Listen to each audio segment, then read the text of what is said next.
toda la información tiene un sentido, por eso de ahí viene el nombre del programa. ¿Qué sentido es lo que tiene esto? Entonces yo les reto a que me lleven en la contraria, es decir, tienes que buscar dónde yo estoy equivocada. Y yo no quiero tener razón, yo lo que necesito es que a ti te vaya bien. Las niñas muy trabajadoras, con unas crisis de ansiedad brutales, y aparte de eso lo notamos desde la pandemia para aquí, esto va en aumento. Es decir, la frase de una nota no te define, desgraciadamente en la escuela es todo lo contrario. Se magnifica tanto dentro de la persona la parte de las notas, es decir, tú como persona eres muchísimo más que tus notas, pero se le da tantísima importancia que es que te afecta a ti como persona. Es importante entender que los vagos no existen, entonces yo le doy una alternativa a por qué le pasa, por qué tiene esa pereza que tiene, es normal, porque estudiar es aburridísimo. También aquí, en cuanto a todos estos sistemas de repasos y demás, yo creo que es muy importante hablar del sueño, ¿no? Mara me decía, parece magia, me acordaba. Y digo, bueno, es magia, es que te pusiste a trabajar tu cerebro.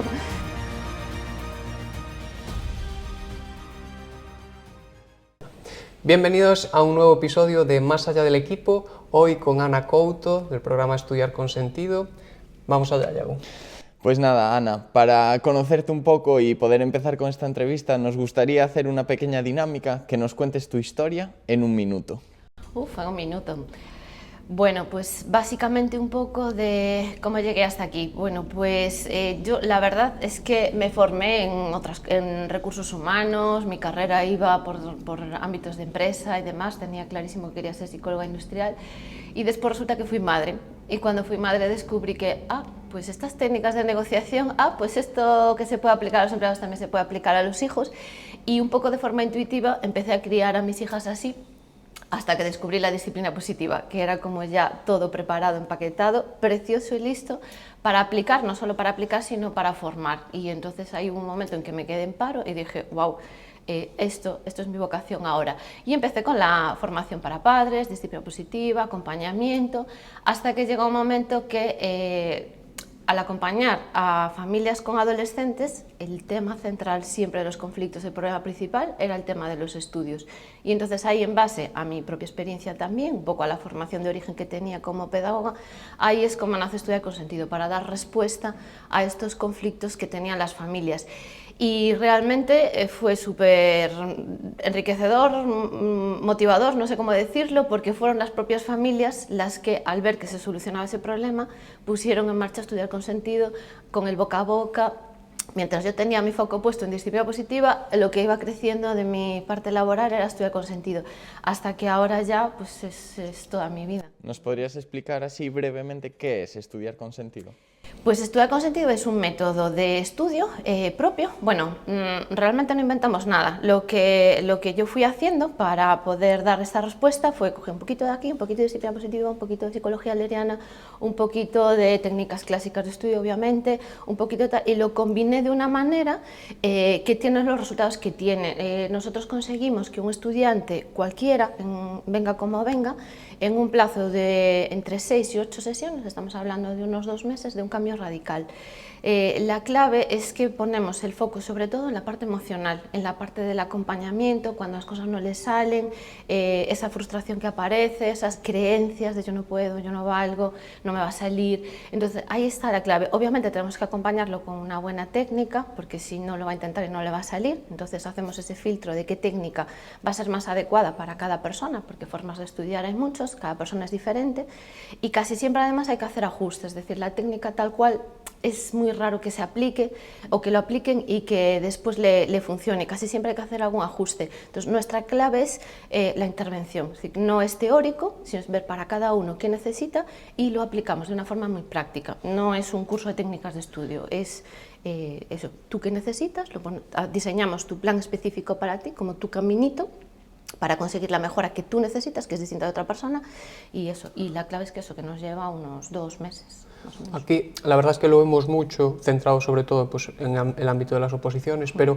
es cierto que, bueno, vienes de Pontevedra y Estudiar con Sentido está en más lugares, si no me equivoco. Sí, empecé yo allí y claro, el crecimiento esto es por demanda, porque realmente hay mucha necesidad y otros profesionales, pues un poco primero del área de disciplina positiva, que bueno, como sabéis, y si no lo sabéis, que es chulísimo que nos reunimos cada tanto para ver qué tal nos va, y entonces de ahí, de esas mentorías, pues otros profesionales me van diciendo, ay, pues yo quiero saber más de esto que cuentas con los chavales, y de ahí salieron las primeras delegaciones de Viveiro, la de Madrid y otras más, y ya poco a poco fuimos formando más profesionales, pero siempre con el objetivo de llegar a más familias, porque realmente es que esto causa bastante sufrimiento, tanto en los propios chavales como en las familias.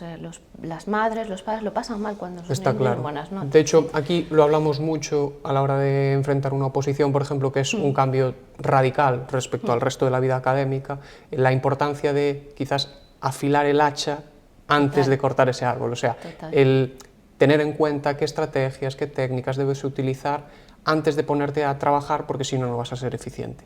Así que, Ana, si te parece, vamos a entrar ahora en el contenido del podcast, pero antes te queríamos hacer una propuesta.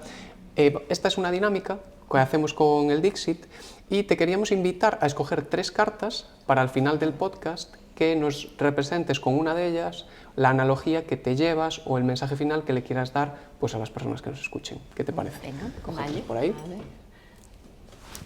Cuéntanos un poco qué ves en esas cartas, qué te cuentan. A ver, salieron aquí unos señores con sombrero, tienen así pinta de ejecutivos, bueno, ni tan mal la cara, y tienen emociones aquí, que van representando en los globos. Tenemos como una especie de barco al lado y parece que tiene como algo, cajas o regalos o algo así.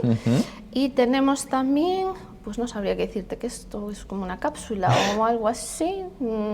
Lo dejamos a la imaginación. Sí, vale. No sabría decirte qué es, Pues, pero bueno, relacionado con el mundo marino o no lo sé. Perfecto. Pues vamos a dejarlas ahí en la mesa. Vale. Y para poder empezar y meternos en contenido de la entrevista que queremos, nos gustaría empezar por el pasado, por esas cosas que hoy en día sabes, pero que has aprendido a lo largo de todo este camino, que te hubiera encantado saber cuando empezaste. ¿Qué es eso que dices, si supiera esto, mi camino sería muy diferente? Pues mira, va a ser muy difícil, porque si a mí de adolescente me cuentan esto, yo diría, a mí déjame en paz, porque era tan rebelde de adolescente que no, mi propio programa para mí no funcionaría, porque es muy rebelde. Pero sí que a lo mejor el ver que hay maneras distintas de hacer las cosas me hubiese ablandado un poco, me hubiese abierto un poco la mentalidad y no haber sufrido tanto, porque sí que fue una adolescencia complicada, que esa es parte de la historia. Es decir, Estudia con Sentido nace también un poco de esa historia, de cómo yo pasé de ser un desastre total con los estudios, que esto para que le dé esperanza a las familias que tengan un desastre, un desastre.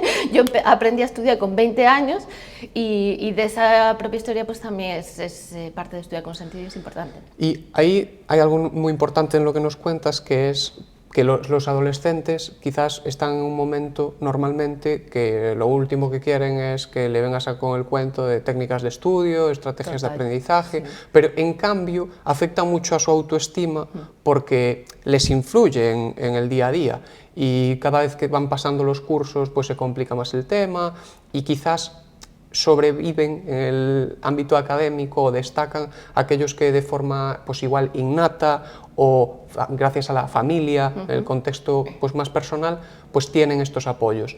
¿Cómo, no sé, desde tu experiencia se debe intervenir en estos casos para facilitar que la persona, que el alumno o que el estudiante quiera pues mejorar? Yo, en mi experiencia, lo que veo es que todos quieren sacar buenas notas. Otra cosa es que lo intenten y no les sale. Entonces ahí ya aparecen ciertas dinámicas que suelen ser frecuentes, que es el que lo intento, no me sale, entonces conclusión, lo dejo de intentar porque obviamente el problema soy yo, porque he probado técnicas o porque he hecho lo que me han mandado y no me sale, y entonces empiezan a acumular ahí un poco la experiencia de no valgo, no soy capaz y tiran la toalla. Y estos después vienen con la etiqueta de es que es un vago que no hace nada, y no, es una persona que lo ha intentado. Claro, otra cosa es la intensidad del esfuerzo que él cree que ha hecho o no, pero siempre hay como varias capas detrás de esa persona que no quiere ponerse. Y otras veces es que no lo necesita, a veces que también nos vienen con resultados que están bien, que no están mal, y las familias insisten, venga, que tenga el hábito, pero si los resultados están bien, entonces a esos niños es muy difícil llegar porque ya están más o menos menos satisfechos con lo que tienen, aunque no tengan el hábito. Lo que sí, en el momento en que aprieten, igual que me pasó a mí, en el momento que ves que, uy, esto se me va de las manos, tengo peores notas, ahí sí que se dejan ayudar. Entonces a veces ponen como esa máscara o como ese escudo de no, está todo bien, no, a mí me da igual, no me importa, pero realmente en el interior todos quieren que les vaya bien. Pero a veces ahí entran dinámicas familiares, entran en metas cerradas, ahí hay mucha cosa, entonces hay que ir como limpiando, quitando ese polvo para ver realmente cuál es el problema y dar la solución que vaya a la raíz. Imagino que todas estas familias, hay muchas que llegan antes de que el alumno llegue a este punto de inflexión, que están desesperadas, que dicen, es que mi hijo no estudia o no sé cómo hacer para llegar a él. ¿Qué recomiendas hasta llegar a ese punto de inflexión donde tú ya puedes acercarte a este alumno? ¿Qué recomiendas a las familias hacer? Vale, ahí hay como factores que hay que tener en cuenta. Es decir, hay momentos en los que, aunque de entrada el adolescente no esté dispuesto a ayudar, a veces les digo, tú tráelo el primer día, aunque sea forzado, porque luego la otra parte ya me encargo yo. Pero hay veces en que no hay que hacer eso. Por ejemplo, cuando hay ansiedad, aunque tengan buenas notas, a veces hay ansiedad y te dicen, no, si a mí me va bien, yo no necesito ayuda. Si hay ansiedad, la cosa no va bien, ¿vale? No, tenemos que tener buenos resultados, pero con salud mental al lado. O cuando no hay buenos resultados, es decir, si hay suspensos, no podemos decirle, es que como te esforzaste, bueno, no pasa nada. No, porque eso sí que afecta a tu autoestima. Es decir, estás haciendo un esfuerzo y no estás consiguiendo ni el mínimo siquiera. Entonces, no pasa nada por un suspenso de forma puntual, pero sí que hay que estar pendiente y hay momentos de alarma. Si las cosas van bien, pero quien está haciendo el trabajo es la familia, es quien está haciendo los esquemas, los hace la madre, luego el chaval solo estudia, eso a la larga es un problema mucho mayor todavía, más difícil de solucionar. Entonces hay como señales de alarma donde hay que decir, bueno, aunque sea forzado que venga. Y después hay otros momentos de calma, es decir, bueno, si lo está haciendo él, si está invirtiendo una cantidad de esfuerzo y los resultados están bien y están todos acordes, lo que no es que crear conflictos innecesarios, es decir, lo que no está roto no se puede romper y en estos momentos, perdón, no se puede arreglar, en estos momentos no hay nada roto, la cosa va bien, entonces esperamos, porque a veces hay como puntos en el sistema educativo donde hay momentos de bajada natural, que es primero de la ESO por el cambio de instituto, tercero de la ESO porque aumenta la dificultad y tiene más asignaturas, entonces hay un momento donde suele, pues a veces esperar, en tercero tiene bajoncito y se deja ayudar mejor, o luego ya en bachillerato, tanto en primero como en segundo suelen ser momentos en los que están más receptivos para esa ayuda y a veces no están en absoluto receptivos, pero cuando vienen parte del programa es precisamente que quieran seguir y que quieran trabajar, porque lo que nosotros le ofrecemos nunca nadie nos lo ha rechazado, que es con menos esfuerzo que consigas mejores resultados. Y entonces conectamos ahí con la necesidad que ellos tienen. Ahí, ¿qué es lo que más os encontráis? No sé si más o menos has visto un patrón común de cuál es el perfil o la necesidad básica o el problema principal. Entiendo que habrá muchas casuísticas, pero aquella que se os presenta de una forma más frecuente. La más frecuente son los que sí tienen hábito, que parece mentira, pero el esfuerzo no es acorde con los resultados que están teniendo. A mí son los que más me duelen, porque estos son los que realmente empiezan a incorporar el de, no puedo, no valgo, no soy capaz, porque estoy estudiando pues a lo mejor 5 o 6 horas al día para segundo de la ESO, que eso es una animalada, en primero o segundo de la ESO. 5 o 6 horas al con día. Con una hora les llega, es decir, sí, necesitan invertir 3-4 horas para un 5. Y entonces esos a mí son los que más me duelen, porque realmente eso a la larga va a ser un problema de autoestima importante. En frecuencia no sabría decirte si más eso, si también vienen los que no tienen ningún tipo de hábito, los ya encajados como vagos, que no son así, pues eso, han probado alguna cosa, no entran en estas dinámicas tan intensas, pero tiran la toalla. Pero realmente es porque no tienen una buena manera, en cuanto le das una manera de trabajar que le funciona, estos niños cogen el hábito perfectamente. El hábito lo que necesiten, que el hábito tampoco es tener que estar ahí sufriendo delante del libro de forma innecesaria, sino que ellos aprendan a autorregular qué cantidad de tiempo necesitan. No es que alguien le diga desde fuera externamente, necesitas 1 hora, 2 horas o 3 horas. No, tú tienes que saber en función de la cantidad de cosas que tienes que hacer, tienes que tener unos criterios para ver cuánto tiempo necesitas, a qué hora vas a empezar y cómo lo distribuyes a lo largo de tu semana. Y luego otro perfil que tenemos, que no es tan frecuente, pero también, bueno, también nos duele, que suele ser más un perfil femenino, son estas niñas, estas ya llegan en bachillerato casi siempre, tienen buenos resultados, tienen una cantidad de trabajo impresionante, unas niñas muy trabajadoras, con unas crisis de ansiedad brutales, y aparte de eso lo notamos desde la pandemia para aquí, esto va en aumento, es decir, son más intensas las crisis de ansiedad, es decir, ya es algo casi del día a día de un instituto donde haya secundaria, de crisis de ansiedad a la semana puede haber 3 o 4.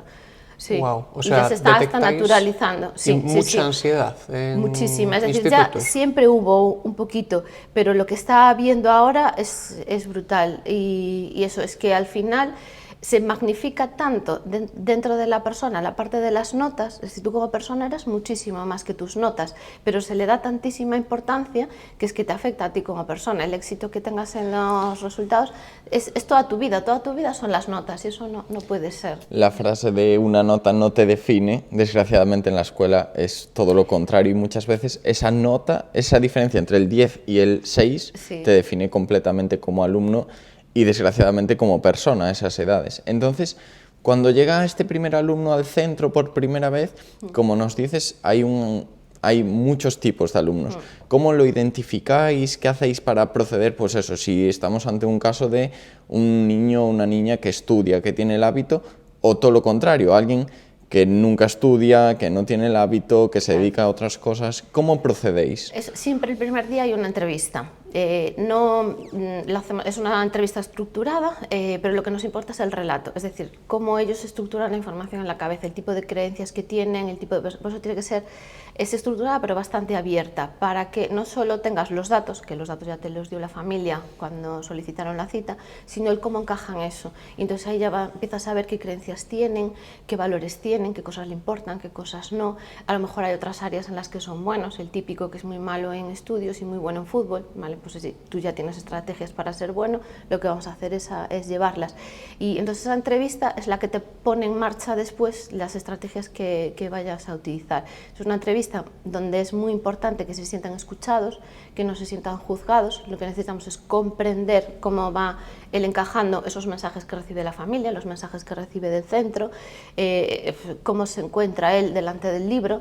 Entonces, eso es lo más importante, porque a partir de ahí, es decir, nuestra clave es la parte emocional y a partir de ahí vamos a ver qué técnicas le van a encajar mejor en función, pues eso, si es una persona más enfocada al éxito, pues eso es compatible con cualquiera de los dos perfiles, una persona de estas personas que sí necesitan el 10 y quiero el 10 y quiero el 10 y hay gente que lo quiere, entonces lo que necesitamos es darle estrategias para que lo consiga, o gente que con 5 le llega. Entonces, es que hay una multitud de variables que al final es como hacer un cuadrante de, vale, tiene esto, esto, esto, esto, y entonces de ahí es de donde diseñamos un poco el plan específico para cada uno. Y ahí es cierto que lo que nos comentabas, ¿no? Seguramente estáis viendo como un auge de ansiedad y todas las variables más psicológicas que influyen en un aspecto como puede ser las técnicas de estudio o el aprendizaje, que claro, tiene ese componente después de lo que hablábamos, ese perfil quizás que está estudiando durante muchas horas, más de las que quizás sería recomendable, y no alcanza los resultados, que eso va a afectar directamente a la autoestima.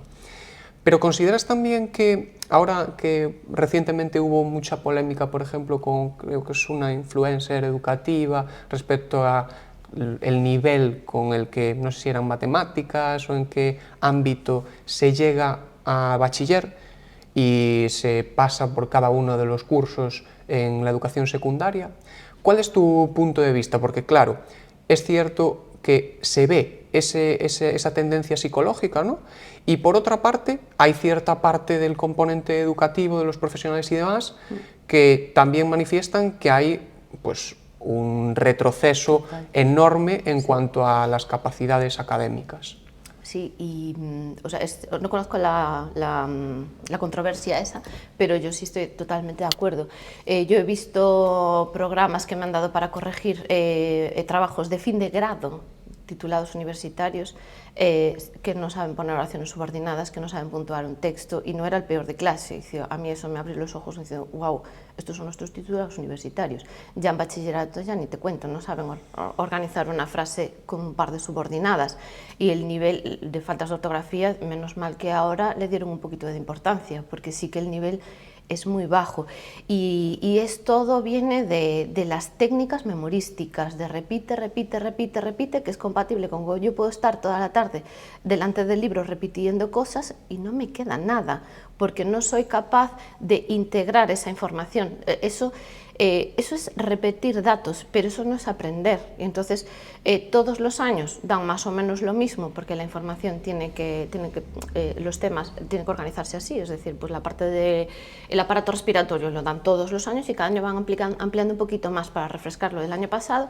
¿Qué pasa? Que como utilizan técnicas memorísticas, cada año es nuevo y no se acuerdan de nada, y los ves como vienen en la ESO o en bachillerato y no tienen la base que se supone que tenían que tener, y no es por falta de esfuerzo, porque esfuerzo sí que le ponen, pero son técnicas de repetición de información y no queda nada.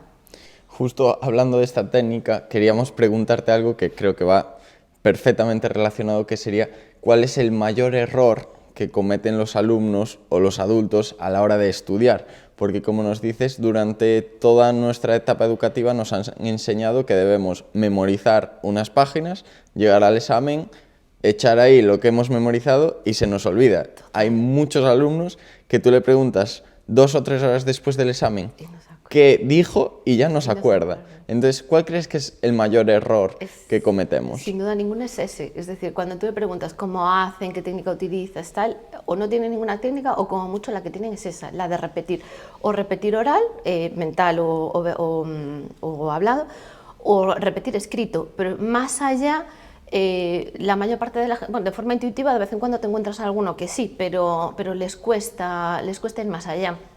Y entonces, claro, eso genera la frustración de que es muy aburrido, además, es de las técnicas más, yo les digo, es que para perder, eso es casi perder el tiempo. Para perder el tiempo yo prefiero ver una serie de Netflix o ir a jugar un partido de lo que juega cada uno, pues, que estar aquí repitiendo cosas que a ti no te dicen nada. Entonces necesitamos que eso te diga algo a ti, es decir, que luego lo vayas a utilizar, es que no necesitas utilizarlo, pero toda la información tiene un sentido, por eso de ahí viene el nombre del programa, qué sentido es lo que tiene esto. Entonces ahí es cuando consigues meterte un poquito más en el tema y luego lo recuerdas. Y claro, llegan al examen y dicen, me acuerdo, esta semana me decía uno, parece magia, me acordaba. Y dice, bueno, es magia, es que te pusiste a trabajar tu cerebro. Claro, aquí sí que es cierto que ya en el ámbito de las oposiciones, que también cambia por completo, porque no es preparar un examen a un corto espacio de tiempo, sino que tienes muchos meses por delante normalmente.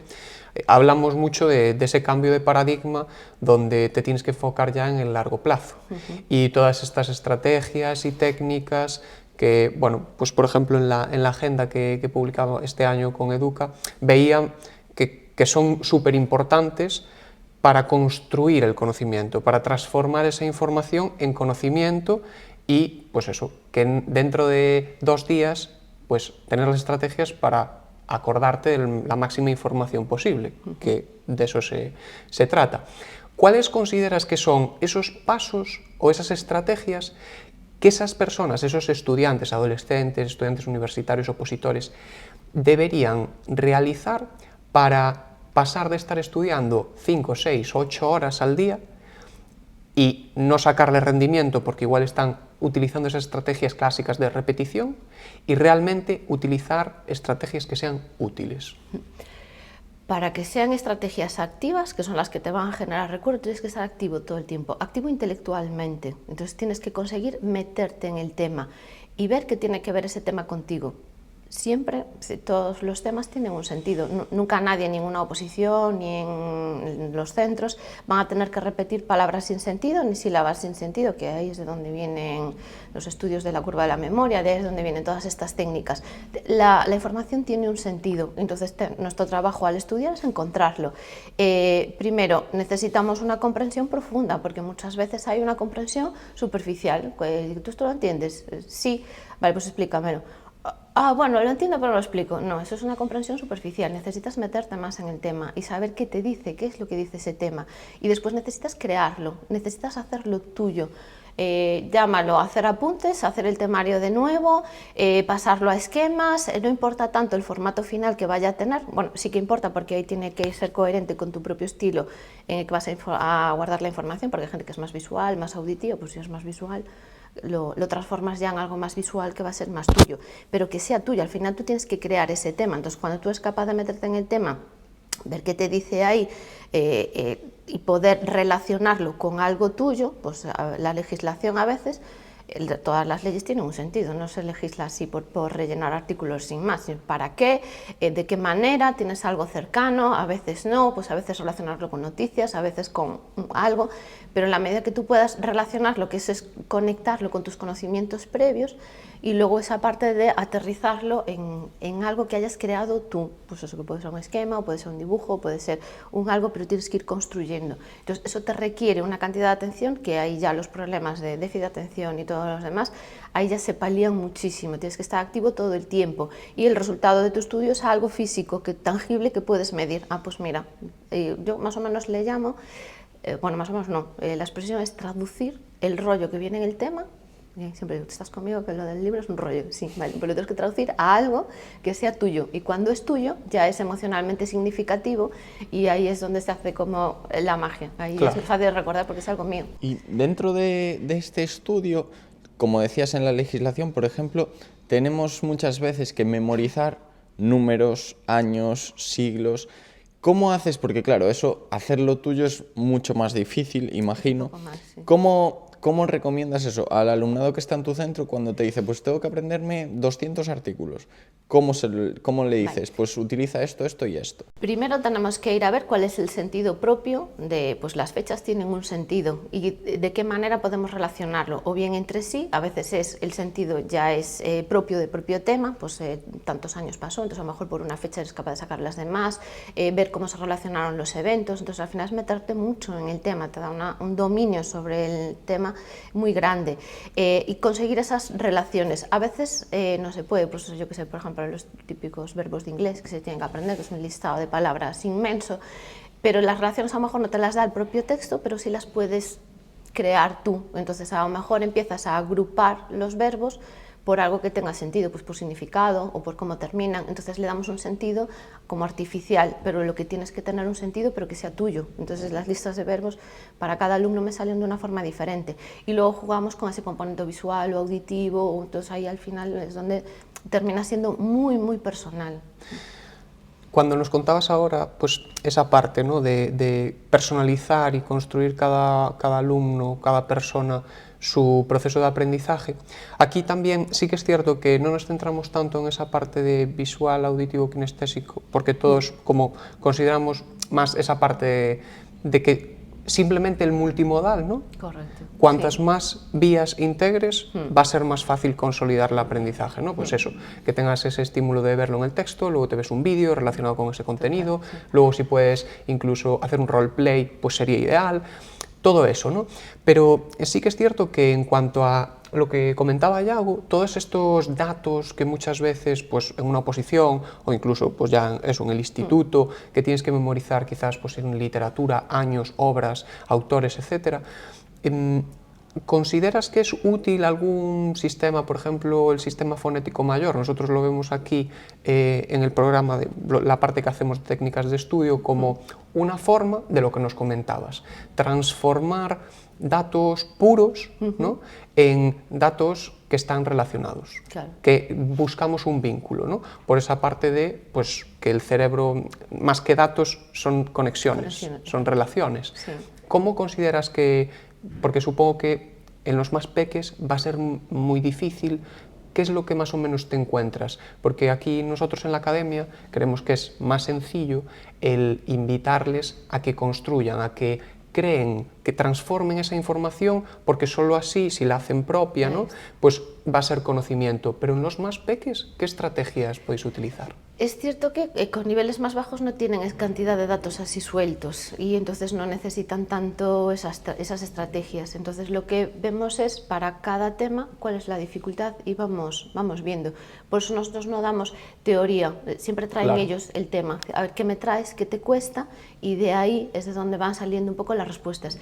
Y muchas veces yo le doy solo 2 o 3 pinceladas y ellos son los que se le ocurren, ellos son los solucionadores, que al final es su tema, y eso les da estrategias después también para en casa poder resolver ellos, que no dependan de que un profesional nos tenga que resolver. Entonces yo siempre les digo, tráeme lo más difícil, lo que más te cueste, siempre en las sesiones vamos a ver lo más difícil, porque así ellos después pueden extrapolar a algo más sencillo. Si me traen, yo le digo, tráeme historia, y historia no le cuesta, pues perdemos un poco el tiempo, porque luego si le cuesta matemáticas, ahí se van a enfrentar con el problema.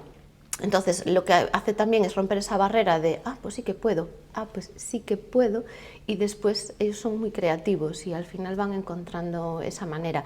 Sí que es verdad que si pueden hacerlo de varios modos, también es cierto que hay que tener en cuenta el componente pereza de los adolescentes, que si lo puedo hacer de una manera sola, ya no lo voy a hacer de 3, pero hay algunos que sí que están dispuestos a hacerlo de varias maneras, porque ven que efectivamente después lo recuerdan. Entonces, mínimo a la que te vaya mejor, y por eso es importante que ellos se conozcan, que sepan, pues eso, si me encaja mejor más redactado, menos redactado, y después pues ahí ya cada uno invierte la cantidad que quiera.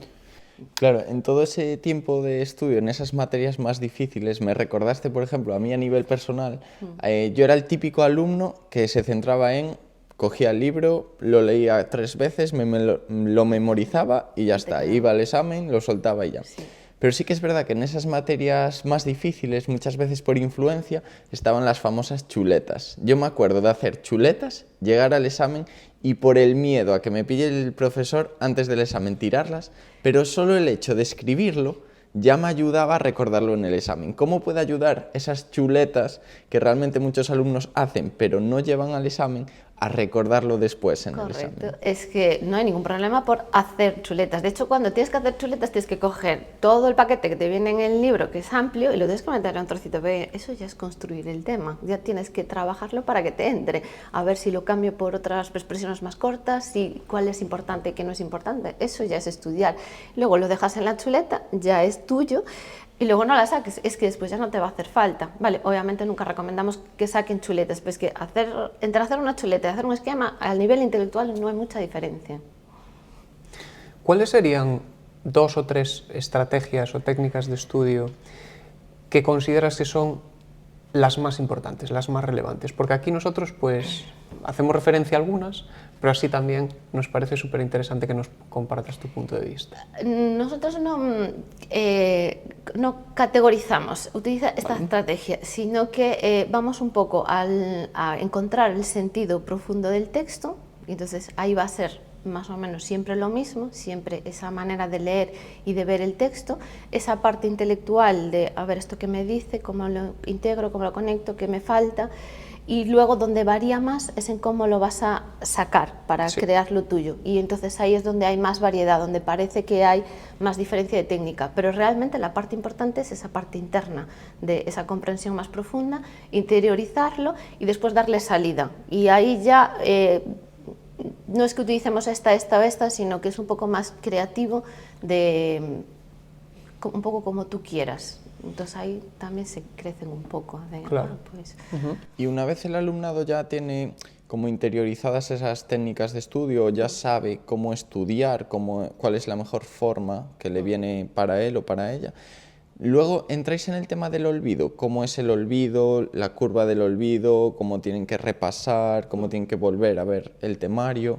Quizás sobre todo para pues, edades más casi adultas o oposiciones, ¿no? Porque sí que es cierto que en el cole como que no se trabaja mucho eso porque tienes el examen quizás, lo estudias un día antes o 2 días antes. Claro, a lo mejor el mayor ejemplo es segundo bachiller cuando la BAU, que es el primer periodo que dices, bueno, pues tengo 2 meses para estudiar. Pues eso, ¿cómo lo trabajáis?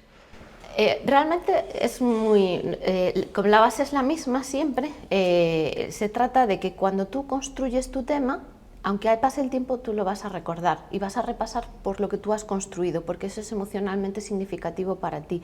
Entonces, siempre cuando lo vamos construyendo, yo les digo, anota todo lo que necesites para estudiar solo por tus apuntes.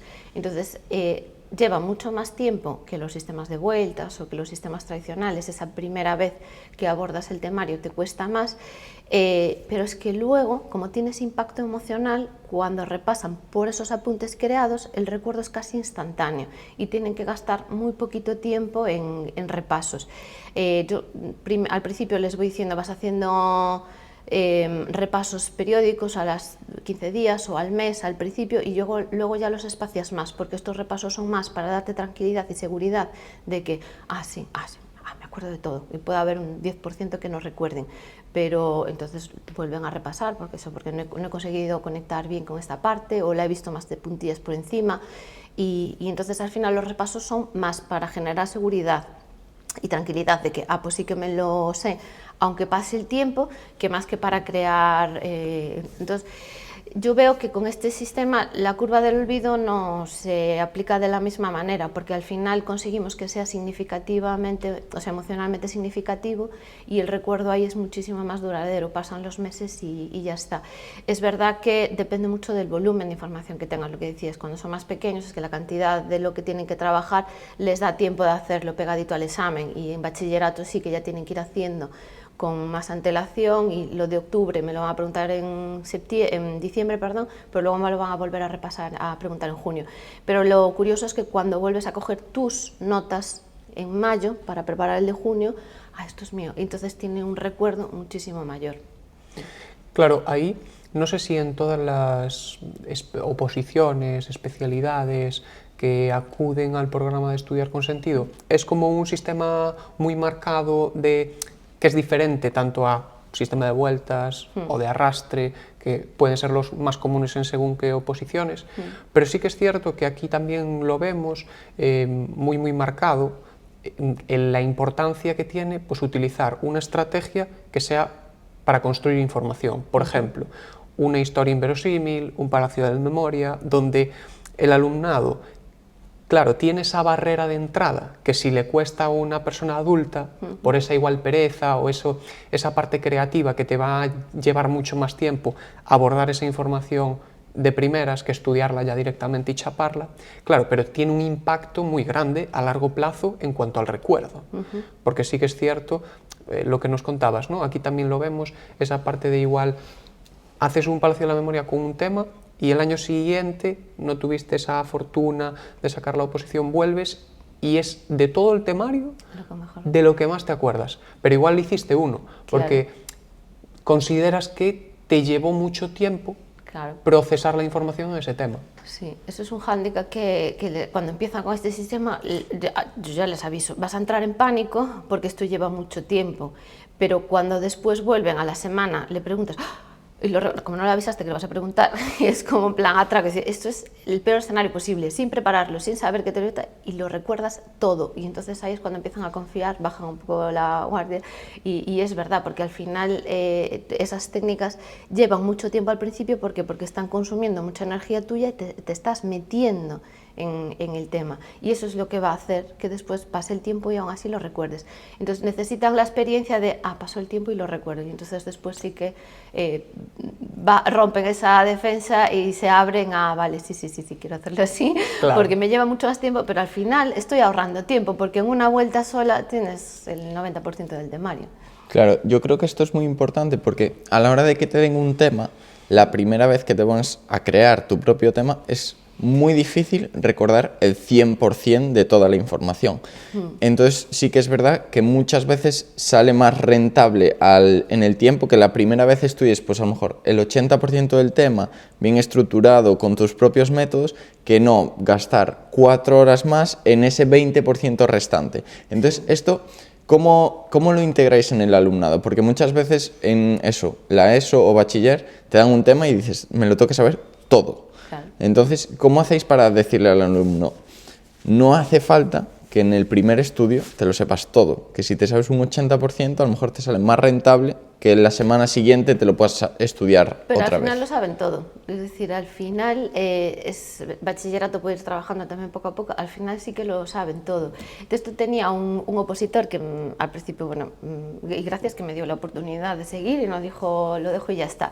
Vino muy enfadado, que esto lleva muchísimo tiempo, yo esto no puedo, a mí enséñame el sistema de vueltas. Dice, vale, esto te lleva X tiempo y lo tenemos calculado, te va a llevar todo este tiempo. Vamos a ver lo que te lleva con el sistema de vueltas. ¿Cuánto eres capaz de recordar? Pues un 20% la primera vuelta, la segunda, entonces al final hacías el cómputo de las horas y le llevaba, pero muchísimo más, porque necesita pasar al 20% muchas vueltas y el temario es un poco largo, le llevaba muchísimo más. Y al final con esto, los opositores son temas más grandes, puede eso, el 90% sí lo puedes recordar, pero los chavales lo consiguen recordar el 100%, porque es menos información. También aquí, en cuanto a todos estos sistemas de repasos y demás, yo creo que es muy importante hablar del sueño, ¿no? Sí. Es la variable al final que consolida el aprendizaje, que pasamos esa información de corto plazo a memoria a largo plazo. ¿Cómo, porque aquí en adultos es más sencillo, pero con peques y con las dinámicas que veis en los institutos, ¿cómo podéis intentar utilizar eso a vuestro favor y a favor del alumnado cuando, si tiene un chaval, una chavala, un examen la semana que viene, lo normal es que estudie el día anterior o 2 días antes y con eso, pues en muchas ocasiones tiene suficiente? Claro, ese es el método que van replicando después cuando van subiendo de cursos. Y en cambio, si ese tiempo, esas 4 horas que destinaron la tarde anterior del examen, las hubieran destinado de forma espaciada, que es de lo que hablamos aquí, ¿no? La práctica espaciada muchas veces, igual necesitas menos tiempo, porque no masificas el estudio y aplanas esa curva del olvido. ¿Cómo podéis gestionar esto? Total. Eso es importantísimo, es decir, lo que necesitamos es, al final, crear la rutina de estudio, es ir haciendo esto poco a poco, para que no tengas que meterte los atracones de estudio. Cuando hablamos de nivel de instituto, el problema no es que pase mucho tiempo, el problema es que todos los exámenes van juntos en la misma semana, entonces si vas a trabajar por atracones, te va a pasar de que no me dio tiempo de prepararlo porque se me solapó con el otro y al final se monta ahí un lío. Entonces, la anticipación, todos quieren, pero no les salen. Entonces se ponen delante del libro con técnicas clásicas cuando vas a memorizar. Tú cuando memorizas el recuerdo, en 1 o 2 días, lo normal es que durante el sueño eso desaparezca porque no es significativo para ti, porque no lo terminaste de entender bien, tampoco te dice nada.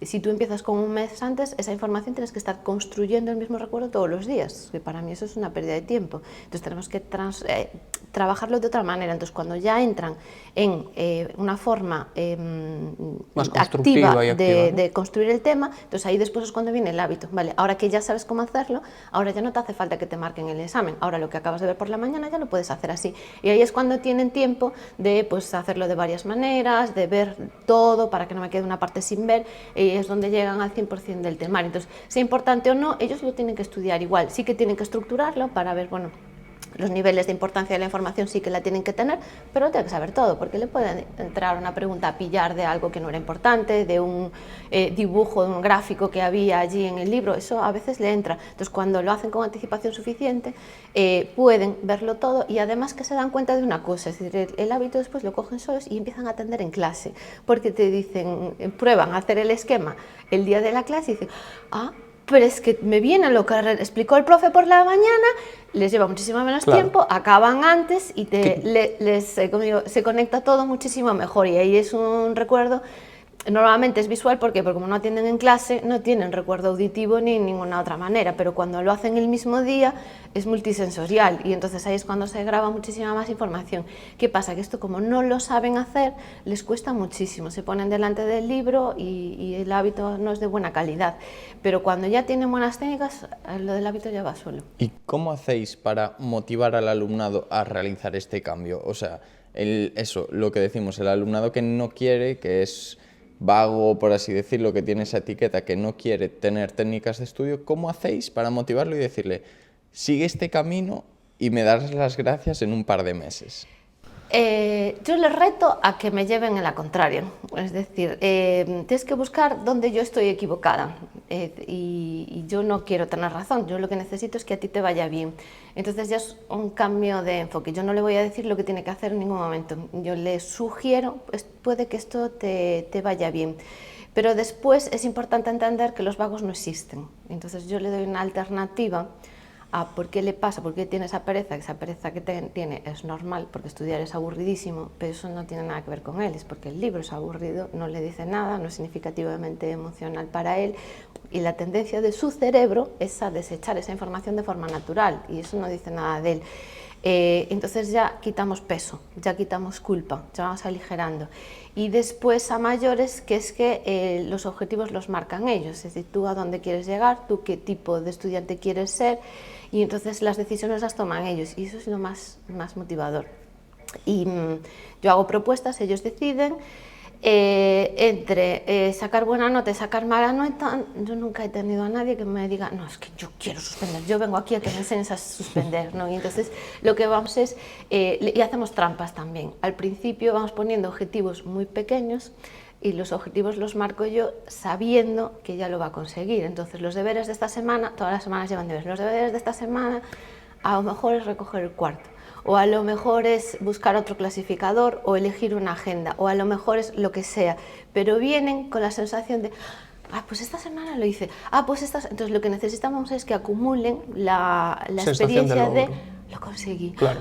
Pude. Entonces al principio es muy pequeñito, entonces ahí es donde nos enganchamos, pues pude. Entonces luego vamos exigiendo hasta que al final exiges mucho. Y ahí entiendo que también depende del perfil, ¿no? Porque nos comentabas... Es totalmente personal. Claro, sí. nos comentabas antes, por ejemplo, en bachillerato, ese perfil de niña, de adolescente que tiene mucha presión encima, que quiere sacar el 10 sí o sí, y ahí ¿cómo gestionáis eso? O una persona que está en las oposiciones, puede ser, claro, en cualquier aspecto, que sabe que ve su situación como la última bala, ¿no? Tengo que conseguirlo, tengo que hacer mi mayor logro. ¿Qué recomendarías ahí para gestionar esos objetivos? Porque aquí lo que vemos también mucho es todo lo contrario muchas veces, ¿no? Te pones a corto plazo un objetivo muy ambicioso, no lo logras, claro, y ahí te frustras, y si te pones un objetivo como muy bajito, también te frustras porque consideras que no vas a llegar. Claro, ahí hay que manejar muchas cosas al mismo tiempo, que es... Por un lado, el tema de la frustración va a venir por las expectativas que tú pongas, entonces tenemos que regular primero las expectativas, pero también tenemos que priorizar y encuadrar cada cosa en su sitio. Es decir, es posible que necesites el 10, porque si quieres estudiar medicina necesitas el 10, porque el 9,5 vas a ir muy apurada, solo te lo garantiza el 10, entonces tenemos que darte estrategias para conseguir el 10, pero el estudio tiene que ser siempre el último lugar de tu vida, aunque necesites el 10, es decir, la salud va a estar por encima, entonces el tema de dormir, la alimentación, la vida social, es decir, un adolescente sano necesita tener una vida social mínima, entonces vamos colocando cada cosa en su sitio. Entonces el estudio sabemos que está bien cuando no te preocupa, no está ahí tin, es cuando está bien, entonces eso tiene que estar en el último lugar de tu vida. Entonces tenemos que ir priorizando, tenemos que sacar ratos para dormir. Normalmente estos perfiles no duermen lo suficiente, no tienen tiempo de ocio con la familia o con las amistades, entonces empezamos a buscar los ratos donde estaban trabajando pero no estaban siendo productivos, entonces esos hay que eliminarlos y esos los cambiamos por cosas saludables a nivel de persona. Pues si los viernes por la noche a partir de las 10 ya no estabas siendo, pues date una vuelta con tus amigas o ponte un tiempo de descanso para quedar, entonces empiezan a encontrarse mejor. Entonces, el agobio y el bloqueo es una de las cosas que tienen que hacen que no se concentren bien, entonces vamos eliminando eso, vamos filtrando cuáles son las horas las que trabajas de verdad, entonces vas como dándole un poco, es que ya físicamente te vienen como, se van como hinchando, una ya que me decía, es que ahora tengo un problema, es que yo no tenía tiempo de ocio, ahora no sé qué hacer con este tiempo. Y dice, claro. pero y mantenemos las notas porque cambiaron las estrategias. Y entonces hay que poner las cosas en su sitio. Primero es la persona y luego, ¿qué pasa? Que necesitas que esa área de tu vida esté excelente. Vale, lo vamos a conseguir, pero dentro de la parcela que es, que no es más que eso. Y en todas estas cosas, ¿qué importancia le dais al deporte? Porque eso, hablábamos de sueño, hablábamos de alimentación, lo que es salud en general, pero el deporte tiene un peso también fundamental a la hora de estudiar y la salud en general. salud mental. ¿Cómo incentiváis a este alumnado a decirle que tienen que hacer deporte? Bueno, el tienen que, yo lo recomiendo. Y después, bueno, casi todos, ahora ya casi todos hacen algún tipo de deporte. Lo que suele ocurrir es que o lo dejan por falta de tiempo o lo dejan por castigo. Entonces, si es por castigo, les castigo yo a las madres, no lo quites porque es importantísimo, porque el estudio nunca te va a generar endorfinas. Es decir, por muy bien que te vaya, el estudio siempre es algo que lo haces porque no te queda más remedio para tener el título que quieras, para trabajar de lo que quieras, pero siempre es un medio para conseguir otra cosa. Entonces necesitas áreas de tu vida que sean un fin en sí mismo. Pues el deporte te genera endorfinas, te provoca bienestar a nivel emocional, físico, tiene una cantidad de ventajas que hace que lo otro después vaya bien. Entonces, obligado no, pero sí que animamos, por ejemplo, a los opositores, sí que les tienen que hacer 1 o 2 horas de estudio a la semana, como quieran, que vayan al gimnasio, que vayan a caminar o lo que sea, porque luego se cansa el cuerpo a nivel mental, pero si no hay ese cansancio físico, el descanso por la noche no va a ser lo mismo, y entonces hay que acompasar las dos cosas, aparte pues eso, todas las ventajas que tiene. Claro, yo es cierto que aquí abogo mucho, sobre todo porque, claro, mi especialidad es educación física, y como no, pero sí que es cierto la importancia que tiene, que a mí me pasó, pues yo me acuerdo que hubo un año cuando era adolescente, estaba en la ESO, que me empezó a costar más, y como que mi madre me invitó a dejar el equipo de fútbol ese año, por la situación académica en la que me encontraba, ¿no? Y entonces es como que algo que ahora, con todo el conocimiento pues, que sabemos, después de haber estudiado y pasado por todo este proceso como es una oposición, pues que es radical, porque ya no solo quizás, yo también lo veo con el bienestar, ¿no? Sino el aprendizaje. El BDNF, este factor que influye en la plasticidad neuronal y que va a determinar en gran medida cómo gestionas también el estudio. Y es cierto que nosotros aquí tampoco es que le digamos a nadie que tienes que hacer ejercicio, pero que consideramos que es fundamental. Como decías, influye en el sueño y al final va a ser una variable de bienestar que muchas veces también, cuando vamos aumentando pues eso, los cursos y demás, es como que, o a mí me da la sensación, no sé qué es lo que sueles ver tú en la realidad, en el día a día con adolescentes, que esa pérdida de autoestima viene ligada también de perder todas esas áreas de su vida que le generan placer y le influyen negativamente en los estudios, porque no le ven que le echan horas, pero no ven resultados. Claro, sí, sí. Es que al final nosotros vamos a poner el foco en el estudio y que el estudio vaya bien, pero hay que ordenar todo el resto, todo el resto de las actividades que tienen, la vida social, que a veces sí que pues más en bachillerato, yo sí que he obligado a la familia a que les obliguen a que descansen el fin de semana, por ejemplo. Eso casi todos los años, por carnavales o ahí ya a una altura del curso, tienes que obligarles desde tu posición de profesional, obviamente, pero sí que para que le den la importancia, o sea, obligar. Yo no sí, obligo, yo propongo, pero claro, sí hacer ese énfasis de que es importantísimo que descanse, porque si no, no bajamos ese nivel de tensión, de agobio, y la concentración va a ser imposible. Y entonces sí que esa parte es muy importante. Pues lo que vemos aquí también es que muchos de los alumnos que llegan en septiembre, que tienen que preparar la oposición en junio o en julio, llegan el día 1 de septiembre y se ponen 7 días de la semana, 14 horas al día sin parar, y les tenemos que decir, es que o paras, te lo recomendamos, claro, pero es que si no paras, va a llegar enero y ya no vas a estar, o sea, ya vas a estar completamente fundido. Yo peté ya en diciembre. Digo yo que es generoso, porque a mediados de octubre los que empiezan así ya dicen esto no es para mí. Claro. Es una gestión de expectativas, es decir, una oposición es una maratón, es una carrera de fondo, tú no puedes correr una maratón en sprint. Entonces tú tienes que ver la cantidad de tiempo que tienes, el temario que tienes, hacer una distribución lógica lo más saludable posible, porque bueno, a veces pues si empiezas en enero, pues tienes que aportar más horas a la semana, pero si empiezas en septiembre tienes bastante margen para aún así mantener ratos de ocio, para tener un poco de vida de familia, entonces hay que plantearlo, es a largo plazo, no es verdad que tienen ese énfasis de quiero, pero hay que regularlo. Y ahora, por ejemplo, que estamos pues tan relacionados con las pantallas, que hablamos del multitasking, que la concentración es una variable pues que está bajo mínimos. ¿Qué te encuentras normalmente en los casos, en esas intervenciones y qué estrategias podrías darnos para facilitar esos estados de flow o de concentración profunda en el estudio que parece que cada vez es más difícil? El móvil fuera de la habitación.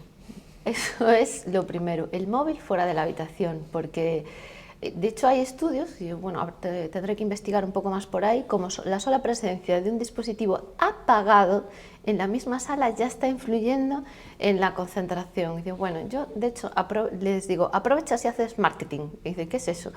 Te vendes, vale, coges el móvil y vas avisando por la casa, me voy a poner a estudiar, dejo el móvil aquí, que todo el mundo sepa que vas a estudiar sin móvil, porque ya lo vas a hacer. Un compromiso social también. Exacto, y entonces así ya verás qué contenta se te va a quedar mamá, entonces ya generas, vas rompiendo esa dinámica de conflicto que había en casa. Pues el mío estudia sin móvil, vale, entonces el móvil fuera de la habitación.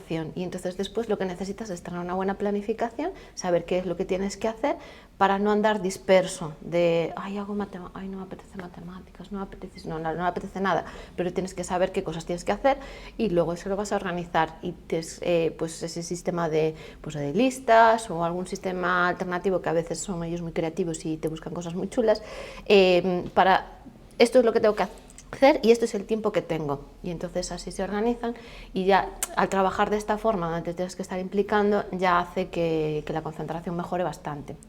Y en este momento de flow, que lo vemos tanto eso, estudio, deportes, lo podemos llegar a casi cualquier ámbito de la vida, ¿hay algunos métodos que faciliten el meternos en ese momento donde nuestra concentración es máxima y ese típico momento muy gracioso que estamos tan concentrados en algo que nos pueden estar hablando que ni lo escuchamos? Entonces, ¿hay algo que lo facilite? Primero tenemos que conocer nuestros patrones de concentración, es decir, nuestra concentración va fluctuando a lo largo del día, suele haber máximos de concentración, de picos máximos de unas 2 horas o 2 horas y media por la mañana y otras 2 horas o 2 horas y media por la tarde.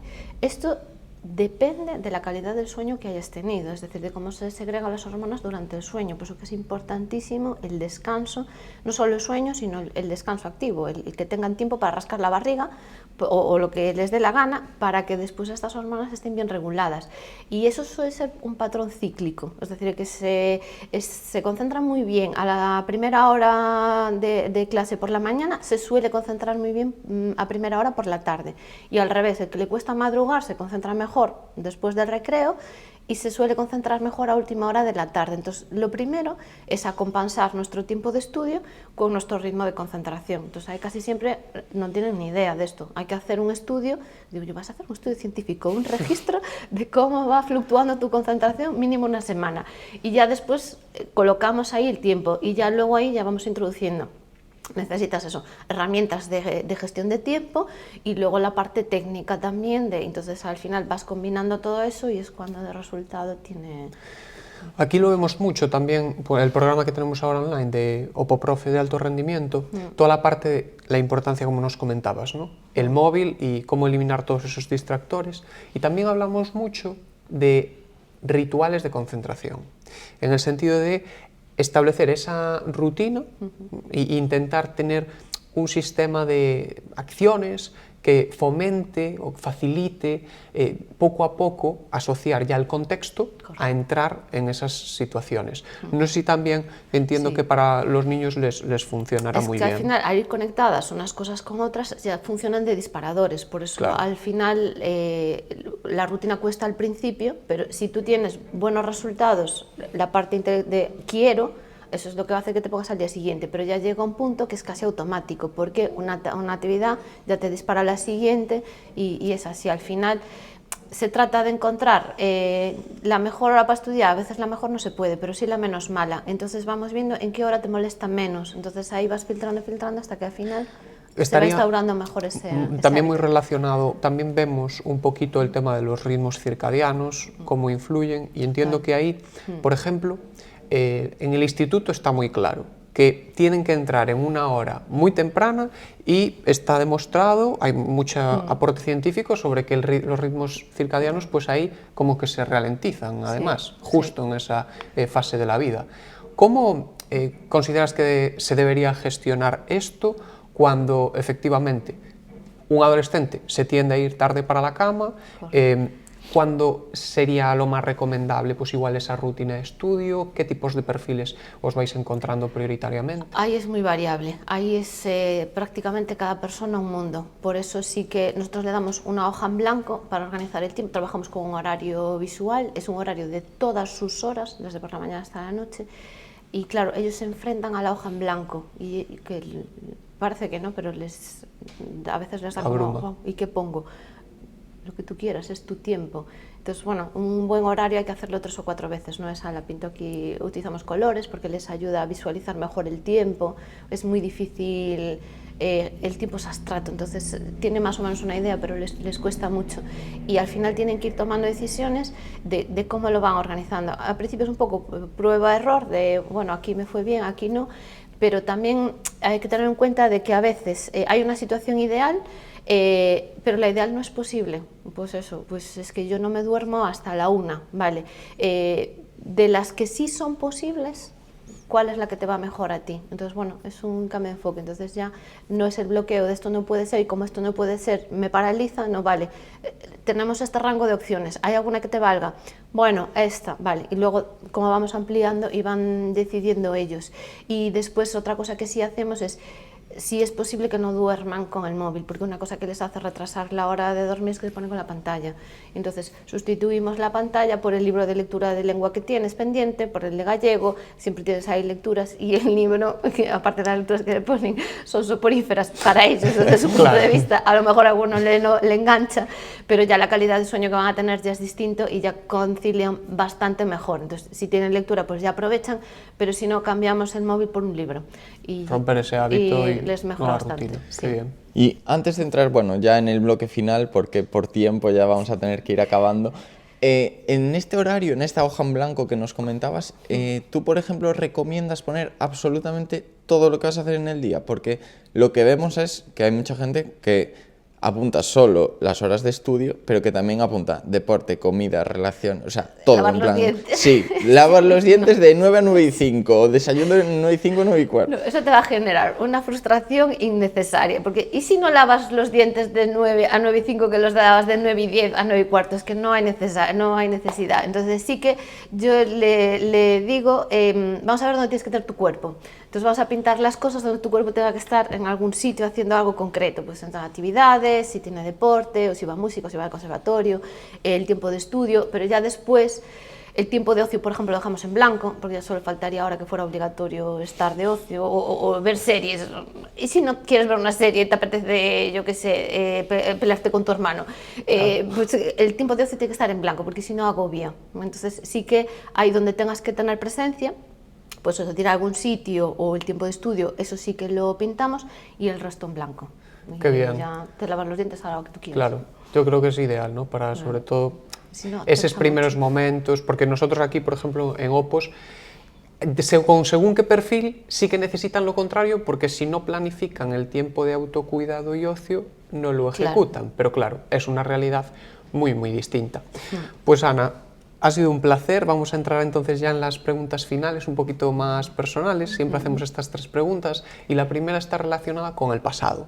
¿Hay algún recuerdo tuyo de pasado que te gustaría que hubiera sido diferente o algún recuerdo del pasado que haya influido mucho en la persona que eres hoy?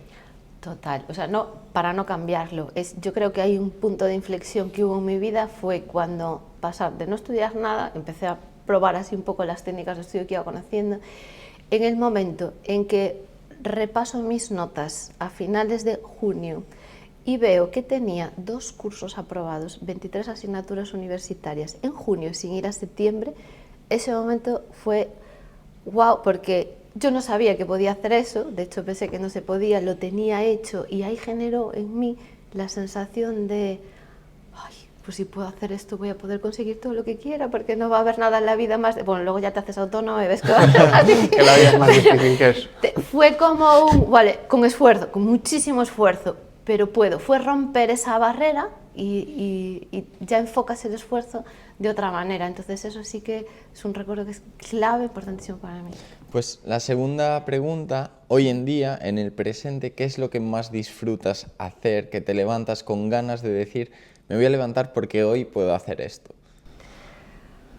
Pues mira, yo que odié el fútbol toda mi vida, ahora cuando tengo que llevar a mi hijo a los partidos de fútbol me hace una ilusión porque veo el esfuerzo que él pone, el empeño, esto que no, aún todavía no lo pone en el estudio, pero el acompañarla en eso y que me deje y digo, wow, pues me gusta participar de esto. O sea, que si yo siempre fui muy poco de deporte y veo todo el ambiente que hay, yo, pues cada vez me está enganchando más y les digo, yo voy a ser la presidenta de tu club de fans.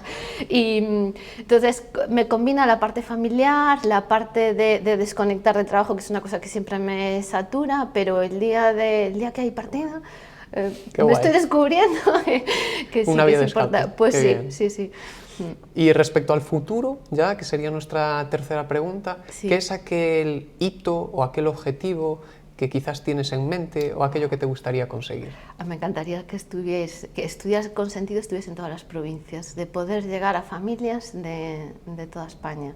Bueno, vamos ahí, Ojalá, qué no bueno. vamos mal, pero sí, que en todos los puntos de geografía llegaremos más o mejor, tardaremos más o menos, pero que las familias tengan una respuesta, donde esto que es un problema deje de serlo. Pues ojalá llegue esa sede a todas las provincias. Y ahora vamos a recuperar esas cartas del Dixit que vimos al principio. Y si quieres, podemos volver a verlas y que escojas una que realmente te represente todo lo que hemos hablado, tu historia, y que quieras hacer una analogía con ella. Quizás también un mensaje que le quieras dejar a la audiencia. Vale, pues mira, no sé por qué, ahora se me hace más relevante esta, Genial. que es un poco, la veo como ensoñadora, ¿no? Como está ahí en el cielo volando, tal, y sin embargo está llena de paquetes, llena de cosas que hay que llevar. Y entonces es como esa misión que tenemos en Estudio con Sentido de llevar las respuestas, las soluciones, el fin del conflicto a las casas. No sé si Qué bueno, puede genial, encajar por estupendo. ahí. Sí. Pues, Con nuestra visión soñadora siempre somos Qué guay. no perder nunca la ilusión, pero aterrizarlo en cosas concretas. Estupendo, Ana. Pues mira, vamos a hacer la dinámica final, si te parece. Te vamos a invitar, ya sabes que la regadera es nuestro símbolo en Equipo Laura, a pues simplemente que dejes una palabra o una frase que tú quieras para que nos acompañe el resto de esta temporada del podcast de Madi. ¿Vale? Entonces te la paso por aquí y con esto cerramos el podcast, si te parece. Vale. Decir que, bueno, te pueden encontrar tanto en redes sociales como en todas las sedes de Estudiar con Sentido, que pueden ir allí a encontrar y a investigar sobre el método, sobre cómo estudiar y sobre eso que el propio nombre dice que es estudiar con sentido, encontrarle el sentido a ese estudio. Y no sé si nos puedes compartir eso que estás poniendo en la regadera y que nos vamos a quedar aquí el resto de la temporada en este podcast.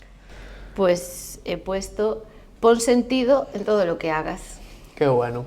Pues nada, lo vamos a dejar aquí entonces, Ana. Muy bien. Muchísimas gracias por acompañarnos en esta temática que consideramos tan importante, que es pues las técnicas, las estrategias de estudio y cómo esto influye desde los primeros años a nivel escolar hasta pues las oposiciones, como tenemos aquí abordando con diferentes cursos, con la propia agenda y demás. Así que un auténtico placer.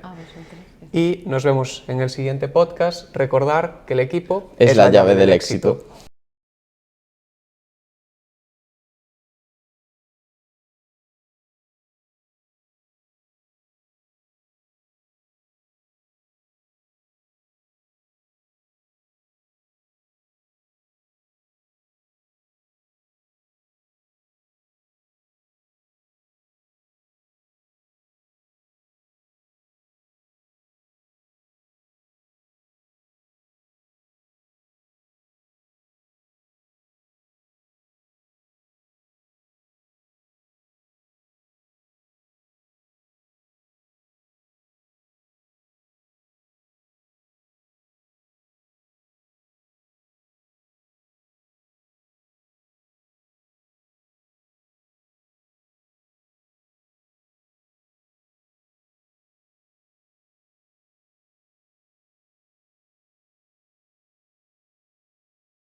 Gracias.